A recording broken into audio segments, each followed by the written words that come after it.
하루의 경제 주식 마무리 경주마 시작합니다. 소비는 기대보다 줄고 수출은 기대보다 늘고 있다. 이창용 한국은행 총재가 오늘 우리 경제 상황 이런 식으로 평가를 했습니다. 서민들의 주머니 사정은 좀 열악해져 가고 있지만 수출 제조업이 많이 포진된 우리 증시에는 그래도 좀 희망이 있다. 저한테는 그런 얘기로 들렸습니다.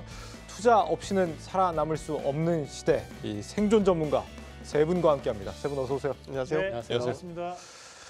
지수 흐름은 비교적 좋은 편이었습니다. 막판에 좀 빠지긴 했습니다만 삼성전자는 빠졌지만 그래도 시총 상위주들은 전반적으로 좀 강세를 보였던 것 같은데 오늘 뭐 어떻게 보셨어요? 일단 오늘 옵션 만기였기 때문에 네.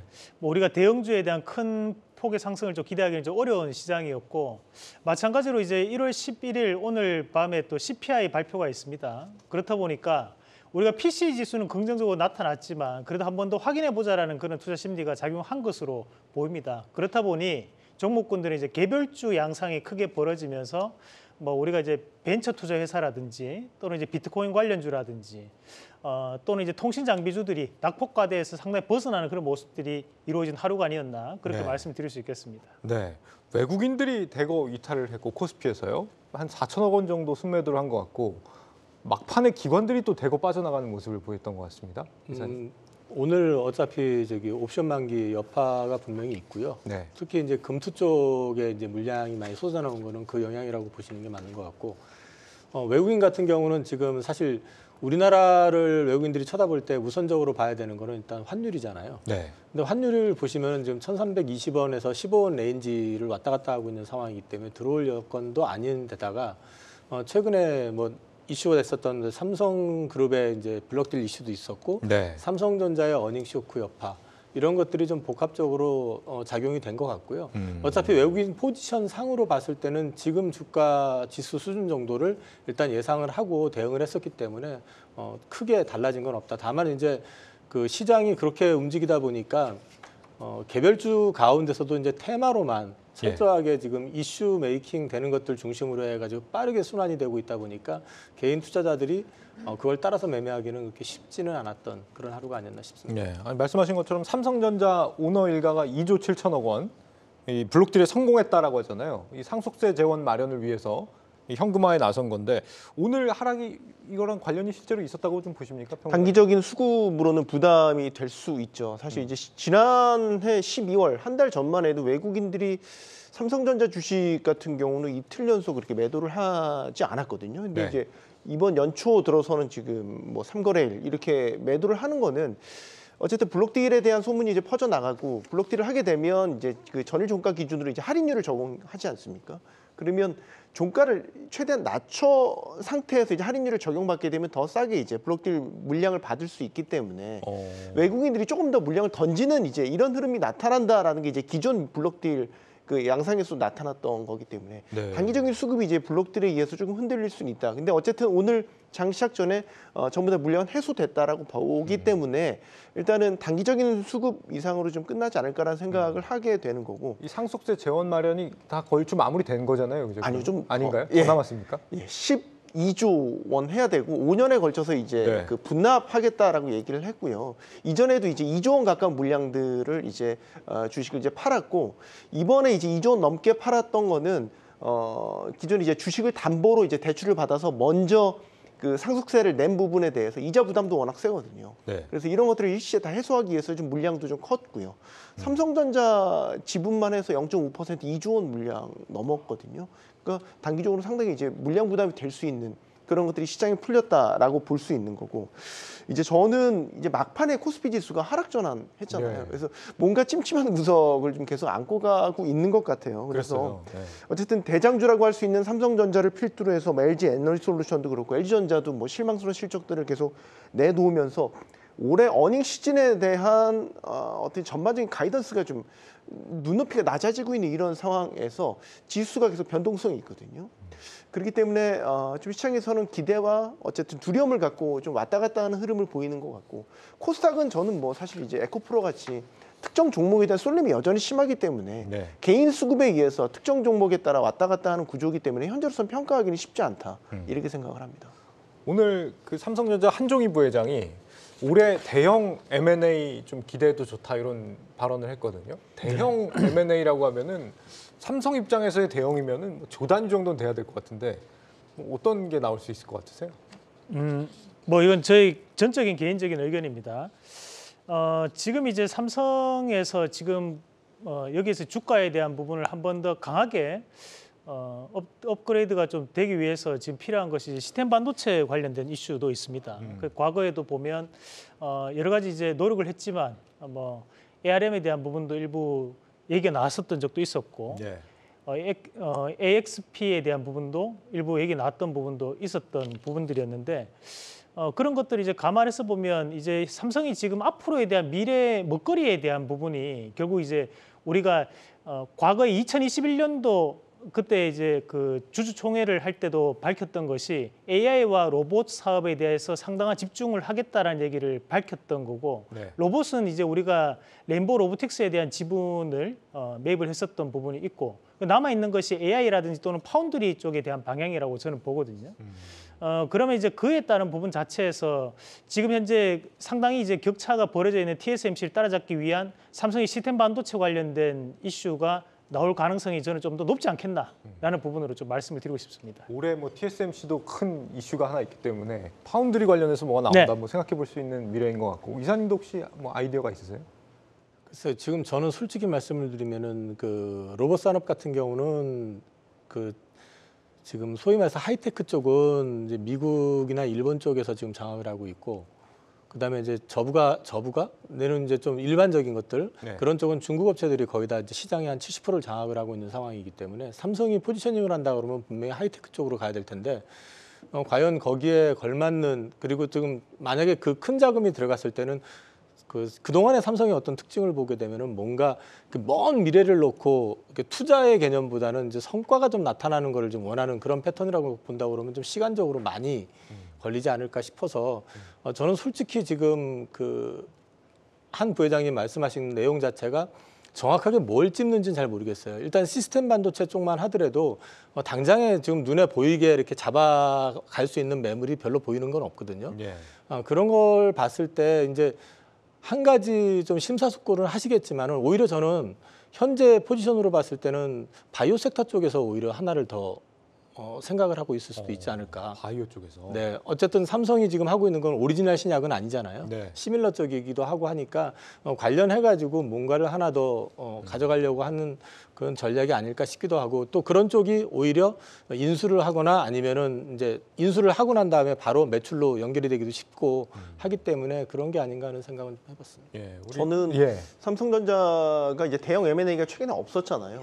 그 이유는 이제 이재용 회장이 어쨌든 그 국정농단 사태로 오랫동안 이제 수감 생활을 했었고 대형 M&A를 결정할 주체가 없었다라는 점에서 사실 하만 이후에 전장사업 하만 이후에 이제 대형 M&A가 없었기 때문에 대형 M&A가 나올 때쯤 돼서 지금 사실 한 부회장이 이런 얘기를 꺼낸 거거든요. 예. 그리고 이번에 저는 이제 눈에 띄었던 건 CS에서 사실 이제 그 AI 집사 성격의 폴리라는 이제 로봇이요? 네, 로봇이죠. 그것도 뭐 물론 AI 기능이 이제 주가 되는 AI 기능이 탑재된 로봇인데 그런 것들을 보면서 이제 삼성이 앞으로 해 나갈 미래 먹거리에 대한 힌트는 줬다라고 생각을 해요. 어쨌든 삼성은 반도체가 주력이긴 하지만 하드웨어 기반의 회사, 제조업체이기 때문에 뭔가를 하더라도 어쨌든 제조업 기반의 무언가를 할 거라는 이제 기본적인 방향성을 갖고 본다면 로봇이 가장 어쨌든 AI 결합해서 미래에서 먹거리로 삼을 수 있는 분야일 것 같고 그렇게 되면 로봇 분야에 있어서 대형 M&A를 노리지 않을까라는 힌트를 이번 CS를 통해서 얻게 됐습니다. 예, 뭐 시스템 반도체, 로봇 또 뭐 바이오 다양한 분야에서 좀 기대감을 가져보기. 다음은 좋겠네요. 예. 뭐 다음 그리고 예. 제가 말실수를 했는데 네. 그 NXP 과거에 이제 차량용 반도체 기업을 2021년도에 시도를 했다는 부분 다시 수정을 해드리겠습니다. 네, 감사합니다. 평론가님, 미증시를 보면은 지금 4거래일째 계속 회복 국면이잖아요. 연초의 조정을 이제 좀 끝이 났다고 봐야 되는 상황인 건지. 여기도 근데 지수 흐름을 보면 장 초반에 부진했다가 또 이게 지수 장중 내에 지수 변동폭이 되게 커요. 그래서 네. 아직 심리가 뭐 한 방향으로 정해져 있지는 않은 것 같아요. 그러니까 결국에는 지수 자체 결과 자체는 빨간불을 계속 있지만 특히 나스닥 같은 경우는 상당히 투자 심리를 회복하는 것처럼 보이지만 역시 12월 CPI 이제 곧 발표될 텐데 12월 CPI를 더해서 1월 FOMC에 대한 어떤 기대 더하기 이제 불안 심리가 혼재되어 있는 그런 상황이기 때문에 네. 말끔하게 해소되진 않았다라고 보고 저는 이런 상황은 계속해서 업앤다운을 갖고 1월 FOMC 때까지 가지 않을까라는 생각을 하게 됩니다. 앞으로 시장 방향성을 좌우할 변수가 FOMC인 겁니까? 1월 말? 뭐 그렇게 보고요. 사실 그 전에 S&P 500이 통계적으로 보면요. 20% 이상 올랐던 그 다음에 연초는 항상 조정을 겪었어요. 그래서 저는 지금의 어떤 그 지지부진한 흐름, 조정의 흐름은 자연스럽게 봐야 되지 않을까라는 생각을 기본적으로 갖고 있습니다. 예. 지금 미국에서 뭐 단기 유동성 우려가 좀 제기가 되는 것 같은데요. 지금 뭐 연준의 영레포 잔액이 급감하고 있다. 우리가 영레포까지 설명할 시간은 없을 것 같고 일단 연준이 양적 긴축의 이 속도 조절에 좀 들어갈 것 같다 이런 얘기가 들리는 것 같더라고요, 이사님. 네, 그게 로건 그 연준 그 의장이 이제 얘기를 하신 건데 이 지금 현재 보면은 그 계속해가지고 그 작년 하반기 때 이제 미국에서 국채를 찍어내는 속도가 좀 빨랐었고 네. 그런 걸로 인해 가지고 그거를 대부분 RRP를 통해 가지고 영레포를 통해 가지고 소진을 해왔는데 그게 2조 2천억 달러에서 지금 8천억 달러까지 지금 감소한 상태고요. 이 추세로 가게 된다 그러면은 멀지 않은 시점에서 이제 그 잔고가 거의 소진이 된다. 물론 그 금액이 작은 건 아닙니다. 근데 여기에 또 하나가 그 BTFP라고 해가지고 그 작년에 그 SVB 사태 터지고 난 다음에 말하자면 은행에 자금 지원을 해줄 목적으로 만든 임시기구인데 네. 이거를 가지고 작년 하반기에 이제 작년 연말로 가면서 그 은행들이 좀 돈 장사 비슷하게 했었어요. 채권을 맡겨가지고 저리에 그 대출을 받아오면 그걸 가지고 다시 자기 그 시중에 있는 그 이자 상품을 따먹는 이런 구조를 만들어 버리니까 예. 그걸 돈 장사를 하게 되니까 이제 이 부분이 더 이상 필요가 없다 그래서 이제 그게 중단을 하게 되는 그런 상황이 오게 되면 결국은 거기에서 돈을 빌린 그 은행들은 다 이제 갚아야 되잖아요. 3월 이후에 망이도라는 건 다 갚아나가야 되기 때문에 소위 말해서 유동성이 흡수가 돼버리는 이제 이런 그림이 나올 수 있기 때문에 결국 그렇게 될 경우에는 QT를 현행대로 유지하게 될 경우에는 이제 시장이 또 충격을 볼 수 있다. 이런 이제 리스크가 지금 현재 시장에서 좀 우려를 하고 있는 것 같고 그래서 지금 조심스럽게 그 이번 1월 FOMC에서 아마도 그 QT와 관련된 시그널을 주지 않겠느냐 구체적으로 지난번에 12월 달에도 QT에 대해서 이제 검토를 해보겠다는 정도의 코멘트는 있었지만은 네네. 이제 그 QT의 폭이 지금 현재 월 950억 달러인가 될 거예요. 600억 달러가 국채고 350억 네. 달러가 이제 그 다른 상업용 채권인데 이거를 계속 그만큼씩 줄여나가고 있다는 거죠. 네, 줄여 나가고 있는데 계속 그렇게 줄여버리게 될 경우에는 잔고가 더 급격히 소진이 될 거 아니에요. 그리고 또 재무부가 또 채권을 또 찍어야 될 거고. 근데 이런 부분들 때문에 결국에 가가지고는 이제 QT에 대해서 QT 규모를 이제 좀 축소를 해가지고 이제 시장에 좀 시그널을 주면서 좀 완충을 시키는 역할을 하지 않겠느냐. 그리고 금리 인하에 대한 기대감이 굉장히 크잖아요. 네. 지금도 패드워치를 보면은 3월 금리 인하 얘기가 계속 가능성이 60% 이상이거든요, 지금도. 네.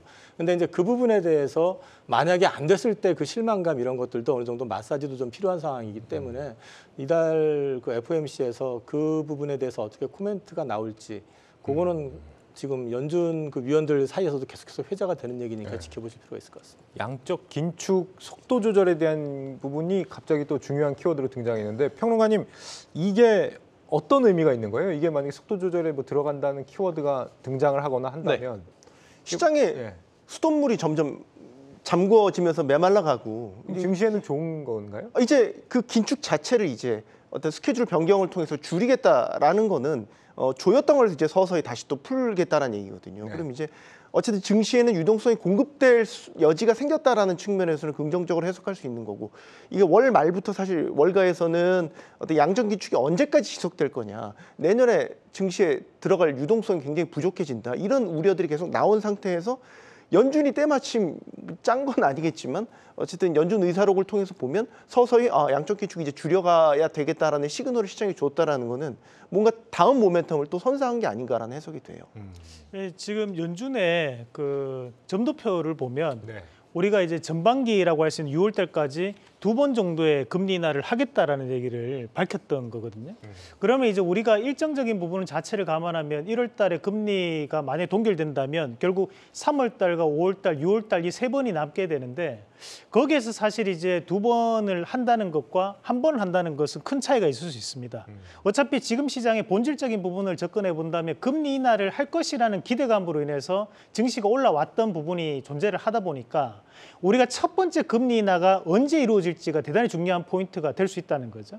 만약에 예정대로 3월 달에 이루어진다면 우리가 다시 한 번 더 6월 달에 추가적인 금리 인하를 기대를 할 수 있겠지만 만약 첫 번째 금리 인하가 3월 달이 아닌 5월 달이나 6월 달에 결정이 돼버린다면 그때는 시장이 지지부진한 흐름이 전반기 내도록 이어질 수 있다는 부분도 우리가 하나는 변수에 대한 부분으로 한번 판단해 볼 필요가 있을 것 같습니다. 예. 자, 오늘 가장 강력했던 테마는 역시 이제 비트코인 테마였던 것 같은데요.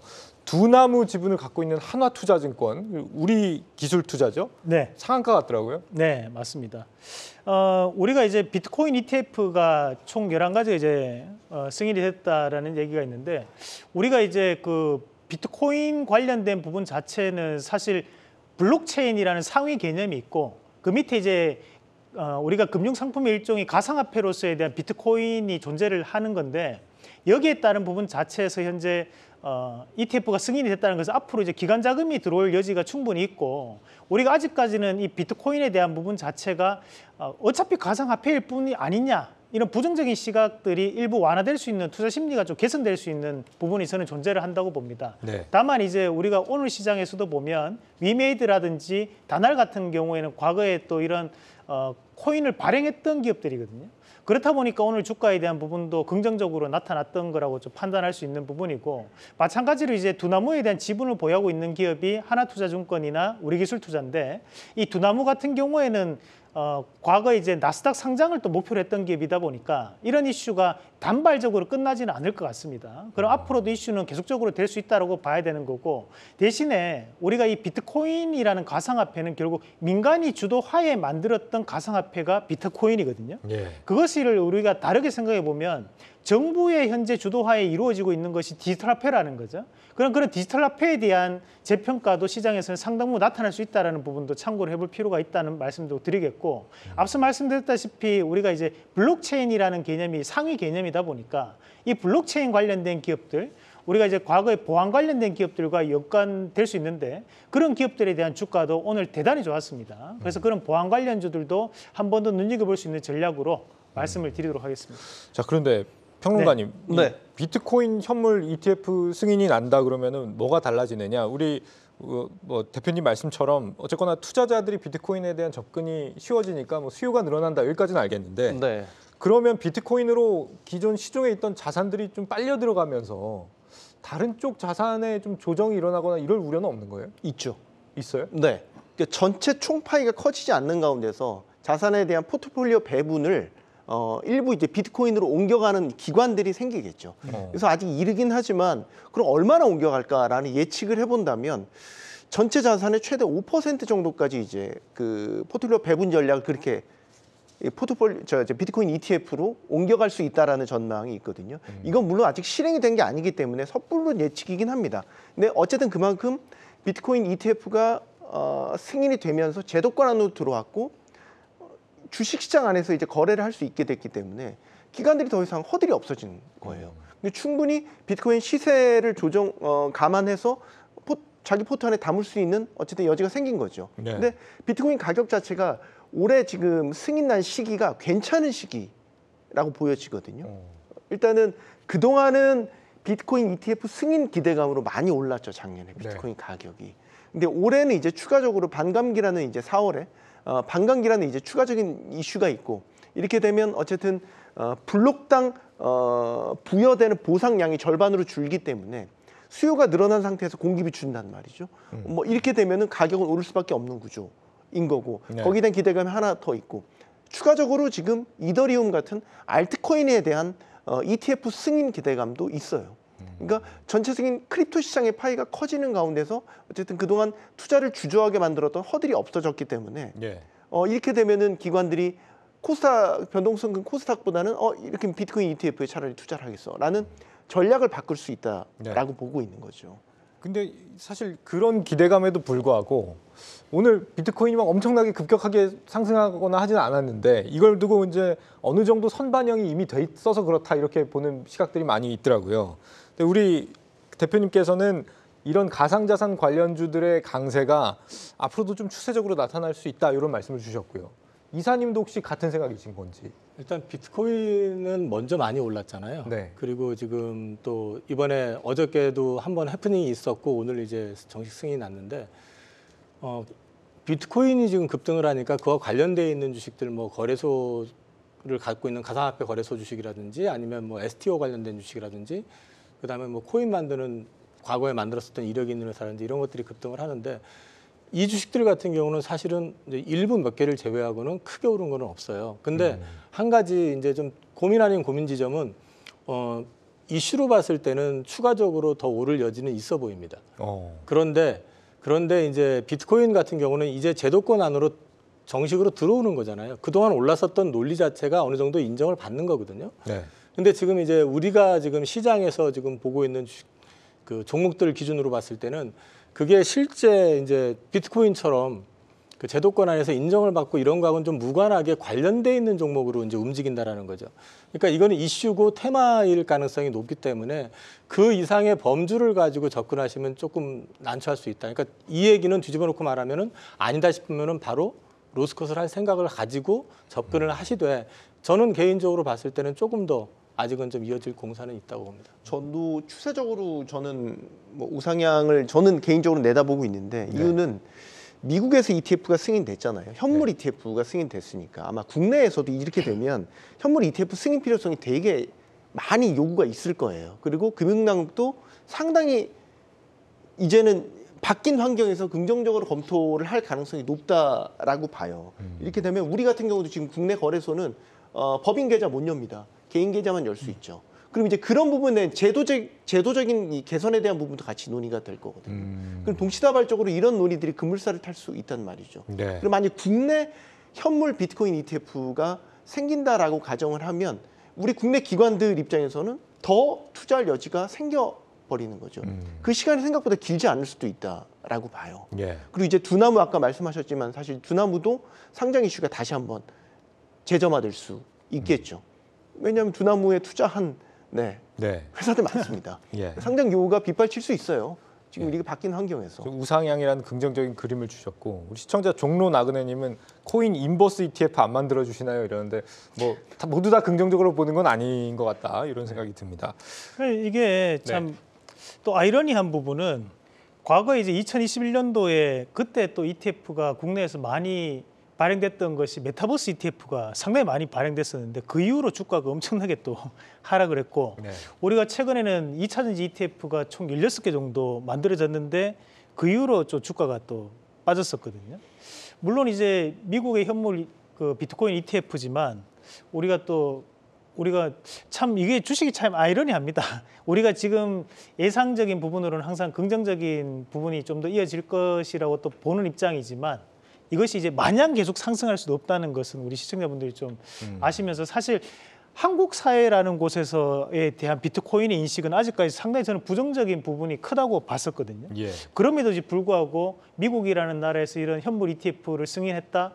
그러면 대한민국 국민들에 대한 인식이 바뀔 수 있는 계기는 충분히 저는 될 수 있다고 봅니다. 근데 게리 겐슬러 그 미국 SEC 위원장이 승인을 해주고 나서 이제 자기 홈페이지를 통해 자기 이제 성명 입장 같은 거를 이제 냈거든요. 근데 뒤끝이 있더라고요. 그러니까 자기는 해주기 싫었다라는 뉘앙스고, 근데 이제 연방 항소법원의 판결 때문에 어쩔 수 없이 승인을 해줬지만 이거 여전히 위험해. 이제 이런 식의 이제 약간 뒤끝성 있는 그런 그 입장을 내놓으면서 시각 자체가 이제 그 증권거래 당국이 바뀌지는 않은 것 같아요. 바뀌지는 않은 것 같은데 뭐 어쨌든 승인됐으니까요. 이제는 거스를 수 없는 대세가 된 것 같고 블랙록이 나섰지 않습니까? 또 아이러니한 것은 트럼프 전 대통령이 얼마 전까지 이더리움을 보유를 하고 있었는데 12월 28일 날 매도를 했습니다. 또 그거는 또 얼마 안 됐네, 매도. 뭐 모르겠습니다. 왜 매도를 했는지 일단 뭐 그런 상황도 있었다 정도로 해프닝으로 알고 계시면 될 것 같습니다. 목돈이 좀 필요하셨나 봅니다. 자, 오늘 시총 상위주들 중에 특히나 좀 파란불이었던 종목이 LG화학이었습니다. 뭐 일단 뭐 실적 부진을 전망하는 보고서가 하나가 나왔고요. 회사채 1조 원 발행을 검토 중이라는 소식도 있었는데 이사님, 이 회사채 발행이라는 게 악재인가요? 반드시 악재라고만은 할 수 없습니다. 이게 통상적으로 지금 아주 뭐 삼성전자 같은 경우도 이제 지금 회사채 발행을 최근에 한다는 말을 했었던 것 같은데 제 기억에는 네. 그게 악재라기보다는 지금 이제 LG화학이 처해 있는 현실 자체가 일단 현재 그 주력이 화학 쪽인데 화학 쪽 자체가 지금 그 업황이 되게 어렵잖아요. 거기에다가 지금 이제 LG화학 자체적으로는 양극재 사업을 지금 키워나가고 있으면 거기에 따른 투자도 계속해서 진행이 돼야 될 것이고 이런 부분들까지 다 고려를 한다 그러면 사실 투자는 계속 돼야 되는데 지금 실제로 캐시인이 쉽지 않고 그다음에 이번에 또 발행하는 게 차환 발행이라고 그래가지고 이전 거를 갖다 다시 재발행해서 이제 네. 교체하는 거거든요. 그럼 이자율이 엄청 높아진 상황인가요? 이자율이 통상적으로 2년 전에 2년, 3년 정도 보시면은 그때보다는 지금 이자율이 높으니까 높아지겠죠.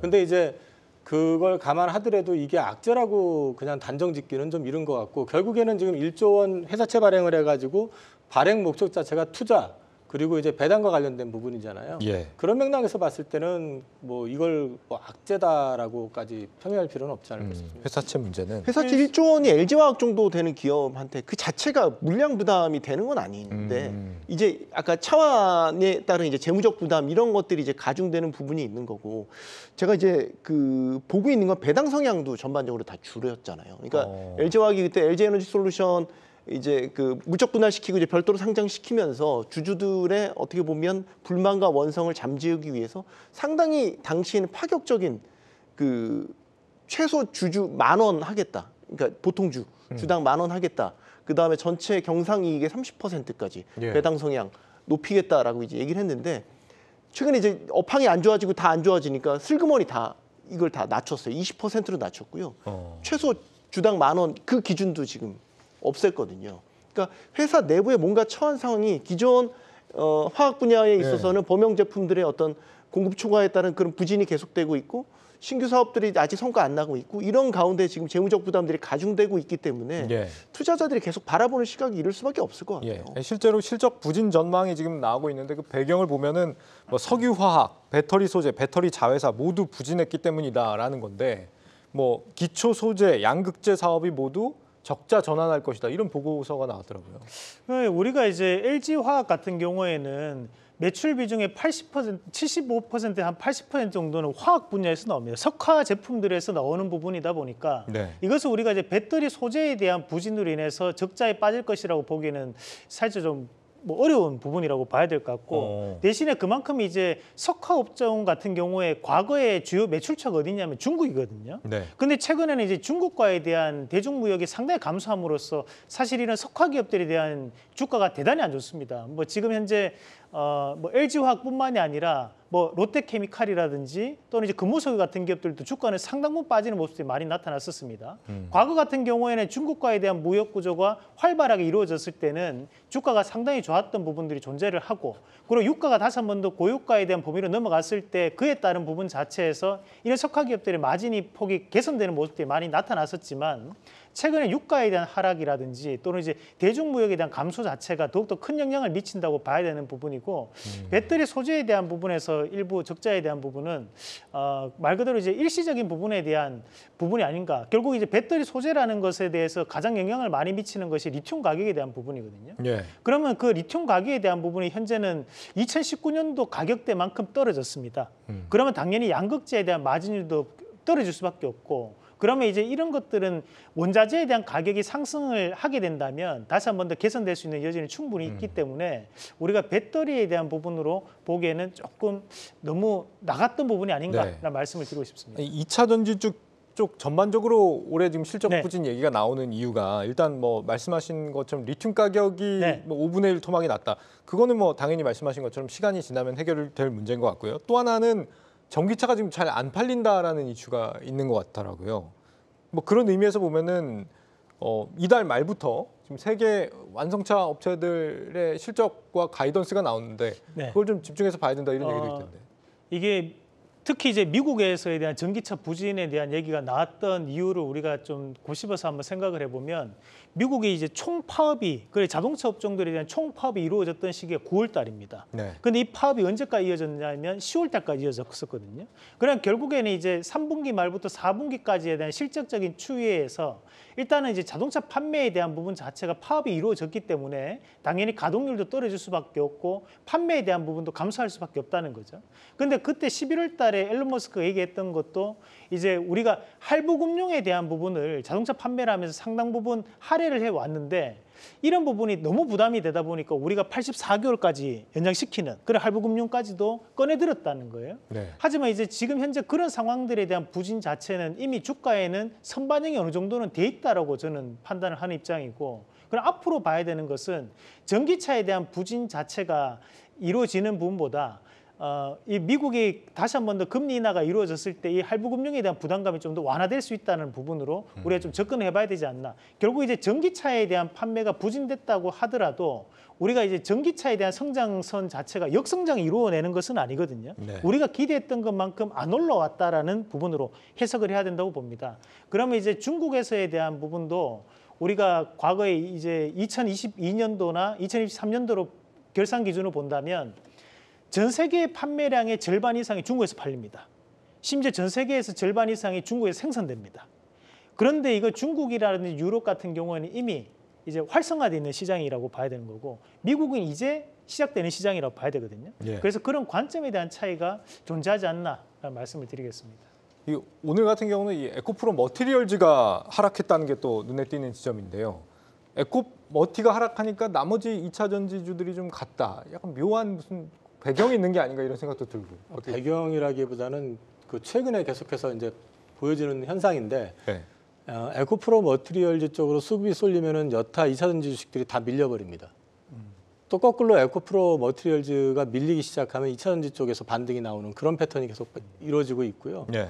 이걸 왜 그런지는 저도 잘 모르겠어요. 근데 이제 에코프로 머티리얼즈 같은 경우는 대표적인 펜학괴 중에 하나라고 하잖아요. 패시브가 나온 괴물. 네. 네. 그 저기 오늘 같은 경우는 특히 이제 두산 로보틱스라든지 그동안 좀 이제 그와 연관돼 있었던 기업들 주가들이 특히 약했습니다. 예. 이제 에코프로 머티리얼즈 주가 흐름 자체는 어차피 이제 그 인덱스 펀드에 편입되는 거를 지금 일정을 놓고 지금 아마 운영이 되고 있는 그런 느낌이기 때문에 여기서 추가적으로 크게 급락한다 이런 것보다는 그냥 다 계속 박스권 유지되지 않을까 싶습니다. 네. 여기 잠깐 이 질문을 시청자분께서 하신데 시청자 박혜련님께서 대만 총선과 외인들 수급과의 관계가 없는 걸까요? 물어보시는데 평론가님 답변 가능하십니까? 외인 수급이요? 예. 아 그렇게까지 연결지어서 해석은 쉽지는 않네요. 근데 이제 대만 총통 그 선거가 임박해 있고 네. 거기에 이제 중국 개입에 대한 논란이 계속 남아 있고 최근에 이제 아시아 증시에 대한 이제 관점에서 보면 일본 증시 좋았죠. 홍콩 증시 좋았죠. 부진했던 홍콩 증시도 괜찮았고 전반적으로 다 그 아시아 증시에 대한 시각이 굉장히 괜찮습니다. 저는 이제 외국인 수급 차원에서는 지금 아시아 증시가 우리나라는 예입니다. 네. 우리나라는 상대적으로 부진하니까. 그러니까 우리나라 빼고 아시아 증시에 대한 시각 외국인 증시 수급은 굉장히 괜찮은 상황입니다. 그래서 이걸 대만 총통 정치적 리스크랑 연결짓기에는 좀 과한 해석이 아닐까라는 생각이 드는데. 네. 오히려 이제 그 우리가 2023년도에 전체적인 수익률, 전 세계적인 국가들의 수익률을 비교해 봤을 때 보면 이제 수익률이 뛰어났던 나라들을 보면 미국, 유럽, 그리고 일본, 대만, 한국, 중국 순이었거든요. 네. 그런데 이런 나라들의 공통점이 뭐냐면 결국에는 하이테크 산업의 나라의 중점적 산업을 하고 있는 나라들이었다는 거죠. 결국에는 이제 우리가 이 반도체 관련된 부분 자체가 2023년도에 상당히 시장의 강세를 보였던 거고 그에 따른 부분 자체에서 국내 증시도 영향을 받았지만 우리나라보다 더욱더 좋은 영향을 받았던 것이 일본이나 대만이었다라고 보는 것이 더욱더 맞는 판단인 것 같습니다. 그래서 정치적 이슈까지 뭐 우리가 들어가기는 좀 힘들다고 보고 현재 외국인 이슈는 그런 하이테크 산업에 대한 비중 조절에 대한 부분으로 해석을 하는 게 맞지 않나라는 말씀까지 드리겠습니다. 알겠습니다. 6G 관련주들이 또 오늘 강세를 보였습니다. 이재용 삼성전자 회장이 첫 행보로 6G 현장을 찾았다. 이게 의미가 굉장히 크다고 봐야 될까요, 유사님? 글쎄요, 저는 이제 6G 관련해 가지고 요즘에 이제 계속 시선이 이재용 회장한테 쏠려 있는 건 사실이잖아요. 그리고 예. 이제 이 6G 산업에서 이제 삼성이 추구하는 부분은 분명히 있어요. 이제 5G 쪽이 뭐 개화가 됐네 안 됐네 말이 많지만 어쨌든 통신 산업 자체가 미국에서 이제 삼성이 차지하는 비중이 작지는 않기 때문에 그다음에 이제 화웨이를 갖다가 배제한 상태에서 이제 움직여야 된다고 하면 6G 산업을 선점한다는 측면에서는 분명히 의미가 있습니다. 그리고 올해 이제 스타링크 그 저궤도 위성 통신 사업이 이제 시작이 될 거잖아요. 그리고 예. 이제 원앱이라고 하는 회사 역시 또 진출할 계획으로 돼 있고 예. 그런 맥락에서 놓고 봤을 때는 그쪽 시장을 우리가 먼저 한번 놓치지 않고 그 위상을 차지하겠다라는 어떤 의지의 표현 정도로 보시면 어떨까 싶습니다. 그 말씀하신 것처럼 올해 상반기에 지금 2개 회사가 국내에서 사업을 하겠다. 이 저궤도 위성통신 사업이죠. 스타링크하고 원웹. 원웹이 이제 한화 시스템하고 유통 관계를 같이 갖고 있는 그런 회사인 것 같고요. 이 부분 관련해서 혹시 뭐 투자를 접목해서 생각할 수가 있습니까? 상반기 내에 이런 사업이 시작된다. 그 이제 우리가 일단 뭐 여기서 안 좋은 얘기를 해도 되는 겁니까, 근데? 좋습니다. 뭐 우선은 이제 우리가 이 통신 장비라든지 네. 통신 업종에 대해서는 양치기 소년에 좀 비교를 좀 많이 해볼 필요가 있는데 네. 우선 이제 과거 이제 5G 같은 경우에도 결국 신규 투자를 한다고 얘기했던 것이 100%라면 거기서 10%를 채 미치지 못했거든요. 그러니까 지금도 보면 우리가 6G에 대한 얘기가 나오고 있으면서 오늘 시장에서는 뭐 안테나 중계 기지국이라든지 네트워크 장비주들이 오르는 모습들은 나타나긴 했지만 결국에는 이게 현실 가능성이 있냐 또는 이제 신규 투자가 정말로 늘어날 수 있느냐는 별개의 문제라는 거죠. 그럼 오늘 시장에서에 대한 상승은 결국 이재용 회장이 6G에 대한 통신 장비를 점검했다라는 이슈로 인해서 시장에 대한 움직임이 나타났지만 네. 과연 이것이 연속적인 부분으로 신규 투자까지 이어질 것인가는 현재까지 이루어졌던 통신사의 행태들을 보면 쉽게 믿지는 못한다는 거예요. 왜냐하면 그전까지 우리가 기지국을 세우겠다, 뭐 5 그 중계기를 만들겠다, 뭐 안테나를 추가적으로 신설하겠다는 얘기는 많이 나왔지만 여전히 5G 관련해서도 난청지역이 대단히 많습니다.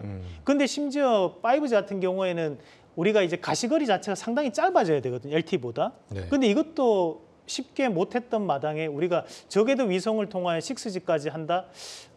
과연 그것이 이제 지금 시장에서 신규 투자를 얼마만큼 이끌어낼지는 한번 정말 신규 투자가 이루어내는 것을 보고 한번 판단하는 것이 맞지 않나. 다만 이거는 한 가지 말씀드리고 싶은 것이 만약에 우리나라에서 독자적인 부분으로 기술을 구축해서 이루어진다면 앞서 얘기했던 것처럼 안테나나 중계기나 기지국 관련주들이 움직여줘야 됩니다.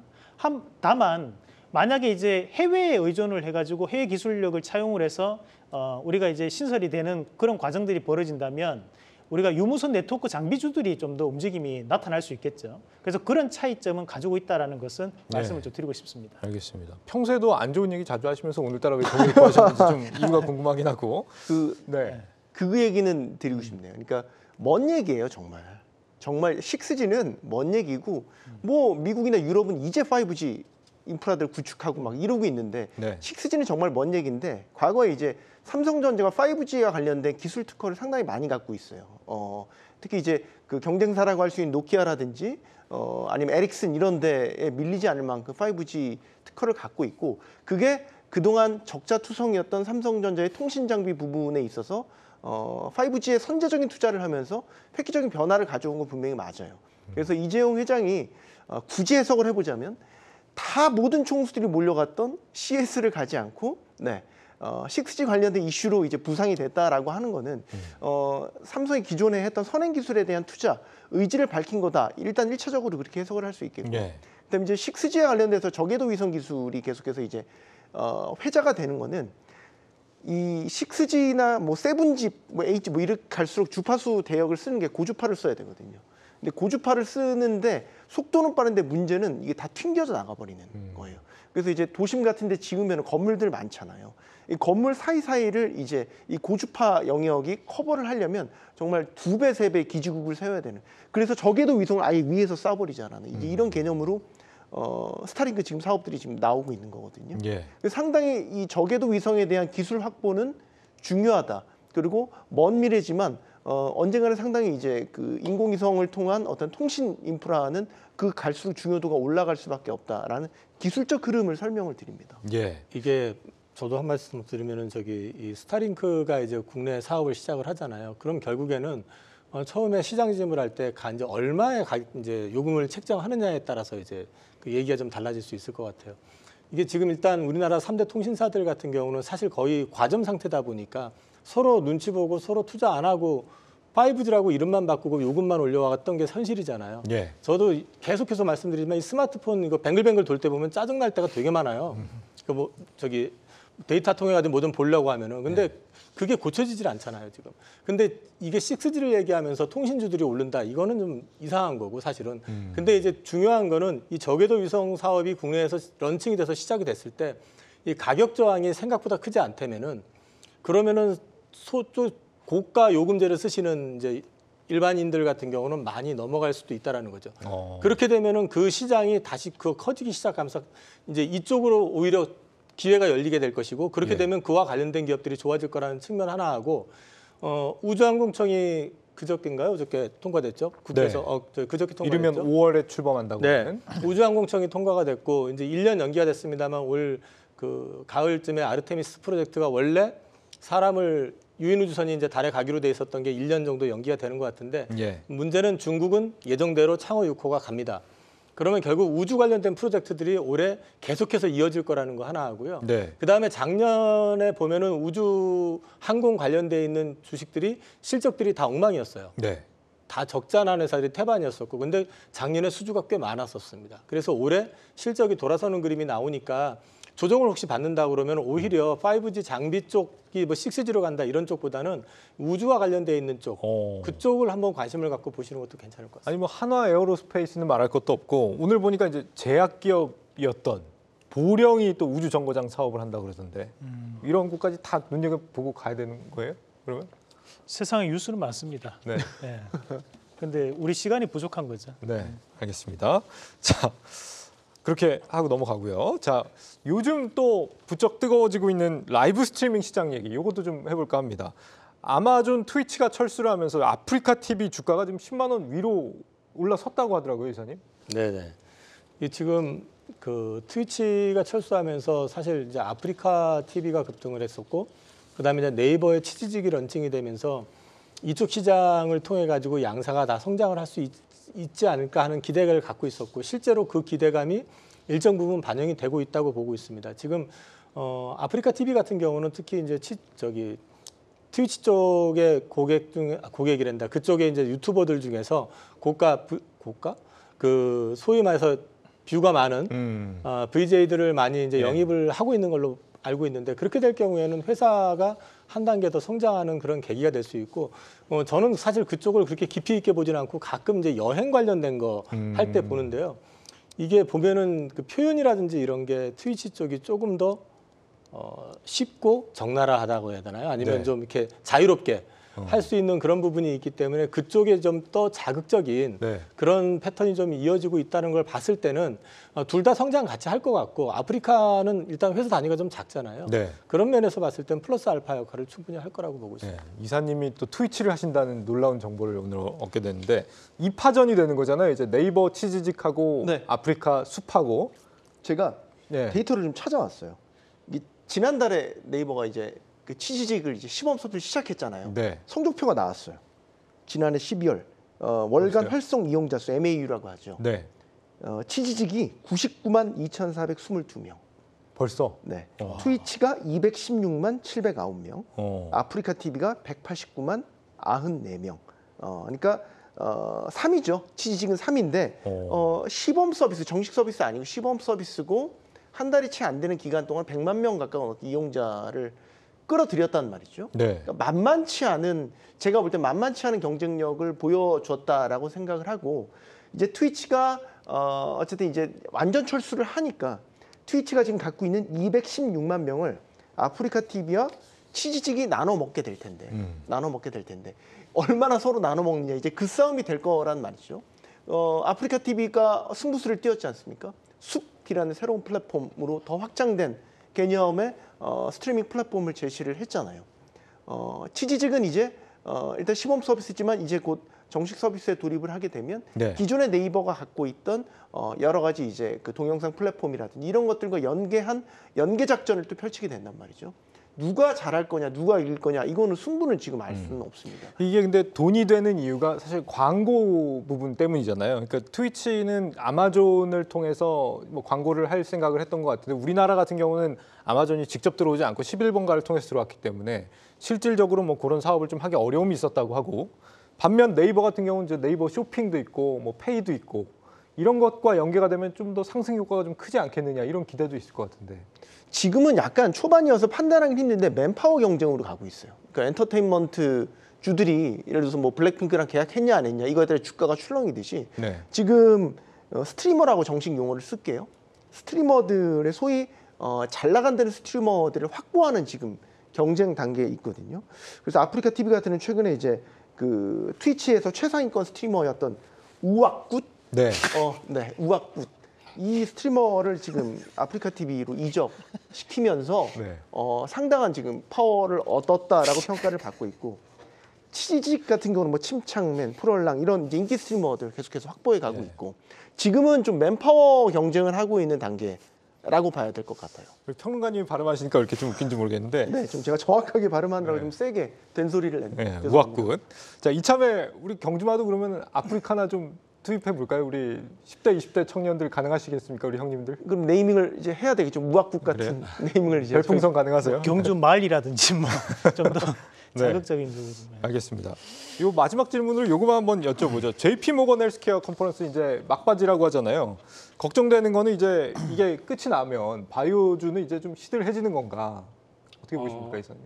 통상적으로 통계를 보면은 우리나라 같은 경우는 1월하고 2월이 약세였었습니다. 네. 바이오가. 그리고 이제 미국 같은 경우는 또 거꾸로 JP모건 컨퍼런스 기점으로 해가지고 1월이 항상 강세였었어요. 근데 이제 올해 저도 지금 개인적으로 생각할 때는 이게 약세로 전환이 됐으면 좋겠어요. 왜 좋겠다고 말씀을 드리냐면 그게 기조적으로 약세로 갈 거라고 생각 안 하고 있기 때문에 그렇습니다.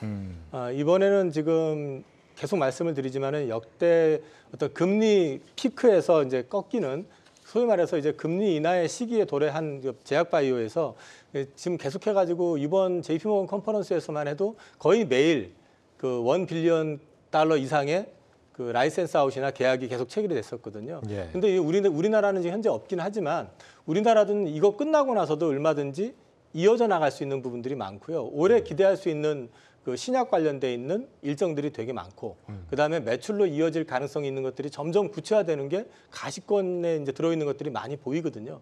그래서 저는 올해 바이오는 예년과는 좀 다를 거다. 조정을 받는다면 조정할 때 비중을 좀 늘리시는 것도 괜찮을 것 같습니다. 여기까지 듣겠습니다. 연초부터 경기가 좀 불확실해서 투자를 어찌해야 하나 참 복잡한 마음들이실 것 같습니다. 장기적인 투자가 단기적인 근심을 해소시킨다라는 말이 있죠. 물론 뭐 시류에 따라서 단기 트레이딩도 중요한 전략 중 하나일 수 있겠습니다만 우리 경주마 시청자분들은 조금은 좀 근심 없는 투자 하시길 바라는 마음입니다. 다음 주에 뵙겠습니다. 고맙습니다.